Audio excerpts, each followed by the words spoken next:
Bonjour à tous, j'espère que vous allez bien. Nouvelle vidéo cette fois-ci pour apprendre à trouver une formule sans forcément l'apprendre. Alors faites attention quand même avec ça, ça marche pas avec toutes les formules. Je vais vous montrer un contre-exemple qui fait que ça ne marche pas. Mais globalement c'est un bon outil, pas forcément pour ne pas apprendre les formules bien sûr, mais plutôt pour se mettre en confiance et être sûr de pouvoir les retrouver au cas où on aurait un petit doute à un moment donné. Ça fait écho d'ailleurs à une petite technique que j'avais déjà prévue, dont j'avais déjà parlé sur la technique de la pyramide. Donc ce sera pour simplement les grandeurs quotients, je vais vous présenter ça tout de suite, et vous verrez qu'en fait finalement, normalement, attention, grâce à un énoncé, on vous donnera les données, vous devriez être capable de trouver les formules. Alors je vous donne un petit exemple, vous allez voir, c'est pas très compliqué. Par exemple, on vous donne, vous êtes dans le chapitre sur la masse volumique, et on vous dit à un moment donné, la masse volumique de tel produit, je sais pas, un acide par exemple, est de 1,12 grammes par millilitre. Alors, attention, notation au lycée, c'est plutôt grammes par millilitre comme ça. Notation au collège, grammes par millilitre. Bon, les deux sont acceptés, on s'en fiche un petit peu. De toute façon, c'est pas le propos. Une fois que vous avez ça, imaginez que vous ne connaissez pas votre formule de la masse volumique. Et dans ce cas-là, ce serait évidemment un problème, puisqu'on est face à un contrôle, et dans ce cas-là, vous savez pas, ce serait pas une bonne nouvelle. Mais disons que vous avez un petit doute, un trou de mémoire à ce moment-là. Comment retrouver la formule sans avoir besoin de l'apprendre? Eh bien, regardez. Évidemment, ça part du principe que l'unité de base est donnée, hein, sinon on ne pourrait rien faire en fait. L'unité, elle est en grammes par millilitre. Donc, deux unités différentes, hein, grammes et millilitres. Je vais même le garder plutôt, on va plutôt regarder cette partie-là, ce sera plus compréhensible que le ml-1, même si ml-1 je le préfère. Eh bien, donc vous avez grammes divisé par millilitres. Alors, et les grammes, c'est quoi? Eh bien, les grammes, c'est une masse, quoi. Je vais noter grand M par exemple, hein. Vous savez qu'une masse se mesure en grammes. Les millilitres, c'est quoi? Eh bien, c'est un volume. Vous savez que les volumes se mesurent en millilitres, en litres, etc. Et il y a un divisé entre les deux. Bon, bah du coup, quelle est la formule de la masse volumique? Eh bien, ρ, c'est la masse sur le volume. Et je suis capable de trouver la formule du coup d'une grandeur quotient. C'est ça une grandeur quotient. C'est une grandeur qui est définie par le quotient de deux autres grandeurs. Eh bien, pour les grandeurs quotients, vous êtes capable de retrouver la formule. Attention, ça ne marche pas si vous avez, par exemple, je ne sais pas, devant des 4pi ou des choses comme ça, des coefficients, 2 fois ça, 3 fois ça, des choses comme ça ne marchera pas. Donc faites super attention. Par contre, quand la formule, ce n'est que 2 lettres, c'est très facile, vous pouvez la retrouver sans problème. 2 lettres, 3 lettres ou 4 lettres, on s'en fiche, hein, évidemment. Tout peut se travailler comme ça. Ça, c'est un premier exemple. Je peux vous en donner un deuxième, bien plus classique, que vous connaissez même presque dès la 6e, la vitesse. J'ai une vitesse qui est de 120 km par heure. Bon, bah c'est pareil. Kilomètre, c'est quoi? Alors, bah tiens, qu'est-ce qui se mesure en kilomètres? Ce qui se mesure en kilomètres, ce sont des distances, donc D. Qu'est-ce qui se mesure en heures? C'est un temps, donc T. Alors, rappelez-vous, en fonction de votre niveau, hein, au lycée, on appellera ça plutôt delta T parce qu'on a bien compris que c'était des durées et pas des temps. Bon, si vous êtes assez jeune encore, on garde T pour l'instant. Donc, c'est bien une distance divisée par des heures.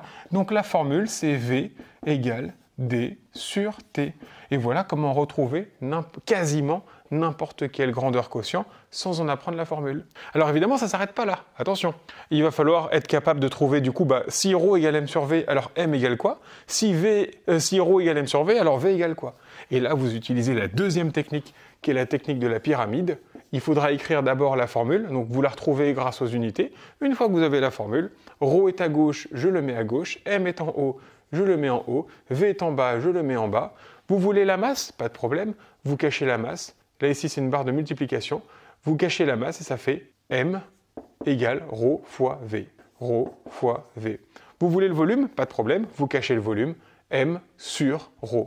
Et du coup, vous avez, pour le prix d'une seule, 3 formules. Et en plus de ça, sans avoir eu besoin de l'apprendre, vous avez juste utilisé les unités qui étaient données dans votre énoncé.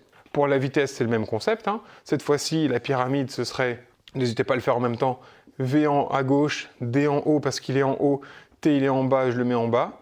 Et bien du coup, si je veux D, ça fait V fois T. Si je veux T, je le cache, ça fait D sur V. Et voilà, c'est gagné. Donc, petite vidéo rapide pour vous expliquer ça. Je vous montre un petit contre-exemple. Faites attention, surtout pour les grandeurs qui ont des unités un petit peu particulières. Alors ça commence à vous intéresser si vous êtes en 3e ou plus.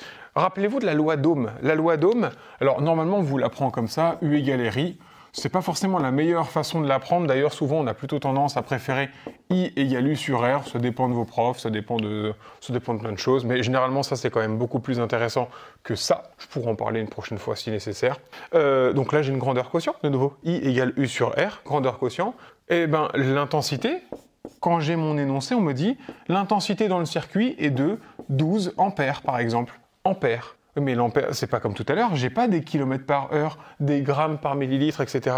Pourquoi? Parce qu'en fait, la notion d'intensité, normalement, on devrait l'écrire 12 volts par ohm. On devrait plutôt l'écrire comme ça, plutôt que ampère. Et auquel cas, du coup, puisque c'est une grandeur qui est quand même très connue et qu'on utilise tous les jours quand on fait un petit peu d'électricité, bien sûr, et donc qui est utile dans la vie de tous les jours, elle a sa propre unité. Quand une grandeur a sa propre unité, malheureusement, on se retrouve à ne plus pouvoir utiliser la technique d'aujourd'hui. Donc faites attention quand même, je ne suis pas en train de vous dire de ne plus apprendre vos cours, mais petite astuce, si vous avez besoin d'une grandeur quotient, donc vous avez oublié la formule. Je vais juste vous en donner une petite dernière pour la route. Et sans forcément, et cette fois-ci on augmente un petit peu le niveau, imaginez que vous vouliez la formule du poids. Alors le poids, rappelez-vous, c'est la force qu'exerce la Terre sur vous quand vous êtes à la surface de la Terre. Le poids, ça se mesure en newtons. Vous avez besoin pour ça, je vous donne les grandeurs, comme ça nous permet d'être un petit peu plus efficace. La masse se mesure en kilogrammes et vous avez G, la pesanteur qui se mesure en newtons par kilogramme. Tiens, je reconnais enfin ce que je voulais. Des newtons par kilogramme. Oui, mais newton, c'est qui? C'est le poids. Kilogramme, c'est qui? C'est la masse. Du coup, G égale P sur M. Voilà comment retrouver, par exemple, la formule du poids si on vous donne, évidemment, l'unité de G. Faites attention, dernier contre-exemple. De temps en temps, ça arrive que vos enseignants ne vous donnent pas l'unité de G et vous disent G égale 9,8 SI, unité internationale. Et dans ce cas-là, vous ne pouvez plus faire ma technique. Donc faites attention, ce n'est encore une fois pas une technique pour ne plus apprendre votre cours, mais ça peut vous sauver la vie à certains moments. Voilà, c'était assez rapide, j'espère. J'espère que tout est bien compris. Si vous l'utilisez jamais, tant mieux, ça veut dire que vous avez bien compris votre cours et bien appris votre cours. Si vous avez besoin de l'utiliser, ça fait pas de mal de toute façon. Petite astuce, voilà, c'est gratuit.